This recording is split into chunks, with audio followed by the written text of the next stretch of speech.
తెలుగు సినీ పరిశ్రమను గాయాలు వెంటాడుతున్నాయి. హీరోలను ఇబ్బంది పెడుతున్నాయి. అభిమానులను కలవరపెడుతున్నాయి. గత కొద్ది రోజులుగా స్టార్ హీరోలు రష్మిక వరుసగా గాయాల బారిన పడటం, ఇంటికే పరిమితం కావడం పరిశ్రమ వర్గాలకు షాకుల మీద షాకులు ఇస్తున్నాయి. కథానాయకులు గాయాలు కొత్త సినిమాల విడుదలపై గట్టిగా ప్రభావం చూపించబోతున్నాయి. జిమ్ లో కసరత్తులు చేస్తుండగా ఎన్టీఆర్ కు గాయం. ఇది గత నెలాఖరులో బయటకు వచ్చిన వార్త. మొదట ఇదేదో చిన్న గాయం అనుకున్నారంతా.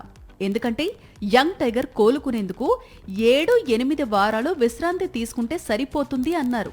కానీ ఇప్పుడు అదే గాయం శస్త్రచికిత్స వరకు వెళ్ళింది. కోలుకోవడానికి 2-3 నెలలైనా పడుతుంది. దీంతో జూనియర్ నటిస్తున్న కొత్త చిత్రం లైగర్ వచ్చే ఏడాది జూన్ లో ముందుగా అనుకున్న సమయానికి రిలీజ్ అవుతుందా లేదా అన్నది అభిమానుల్లో చర్చ మొదలయ్యేలా చేసింది. ఎన్టీఆర్ భుజానికి శస్త్రచికిత్స విజయవంతంగా పూర్తయినట్లు హైదరాబాద్ కిమ్స్ ఆసుపత్రి వర్గాలు హెల్త్ బులెటిన్ విడుదల చేసిన సంగతి తెలిసిందే. ప్రత్యేక వైద్య నిపుణుల బృందం ఎన్టీఆర్ కు ఆర్థోస్కోపిక్ సర్జరీని నిర్వహించాయి. ఎన్టీఆర్ ప్రస్తుతం ఆరోగ్యంగా ఉన్నారని, వైద్యుల పర్యవేక్షణలో ఉన్నారని ఆసుపత్రి వర్గాలు చెప్పుకొచ్చాయి. ఏది ఏమైనా ముందుగా ఎన్టీఆర్ త్వరగా కోలుకొని మళ్లీ సెట్లో అడుగు పెట్టాలని సినీ అభిమానులు కోరుకుంటున్నారు. అందుకే సోషల్ మీడియాలో get well soon young tiger అంటూ పోస్టులు పెడుతున్నారు. ఇటీవలే పవన్ కు ముంబైలో శస్త్రచికిత్స జరిగిన సంగతి తెలిసిందే. అంతకుముందు మెగాస్టార్ చిరంజీవి భుజానికి శస్త్రచికిత్స జరిగింది. పెద్దలు యాక్షన్ సీన్ చిత్రీకరణ సమయంలో రామ్ చరణ్ మణికట్టుకు తీవ్ర గాయమైంది. దీంతో కోయంబత్తూరుకు వెళ్లి అక్కడ శస్త్రచికిత్స చేయించుకున్నారు చరణ్.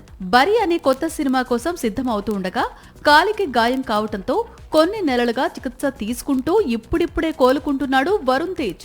బాహుబలి సమయంలో గాయాలతో కొన్నాళ్లుగా ఇబ్బంది పడుతున్న రెబల్ స్టార్ గత ఏడాదే చికిత్స తీసుకుని పూర్తిగా కోలుకున్న తర్వాతే కొత్త చిత్రాల చిత్రీకరణలో వేగం పెరిగింది. ఇదంతా హీరోలు వారి గాయాల స్టోరీలు. ఈ లిస్టులో రష్మిక చేరింది.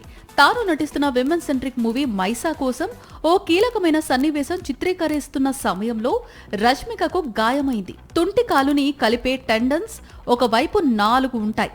కుడి తుంటిలో ఒక టెండెంట్ ఊడిపోయింది. కాలు పైకి ఎత్తాలి అంటే అది మళ్లీ అత్తుకోవాలి అంటూ రష్మిక ఇటీవల తన గాయానికి సంబంధించిన వివరాలతో పోస్టు పెట్టుకొచ్చింది.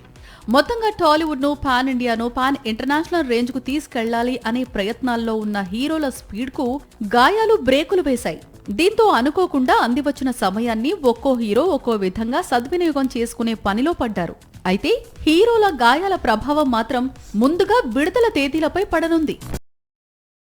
మరిన్ని అప్డేట్స్ కోసం ఛానల్ ను సబ్స్క్రైబ్ చేయండి. నోటిఫికేషన్స్ కోసం బెల్ ఐకాన్ పై క్లిక్ చేయండి.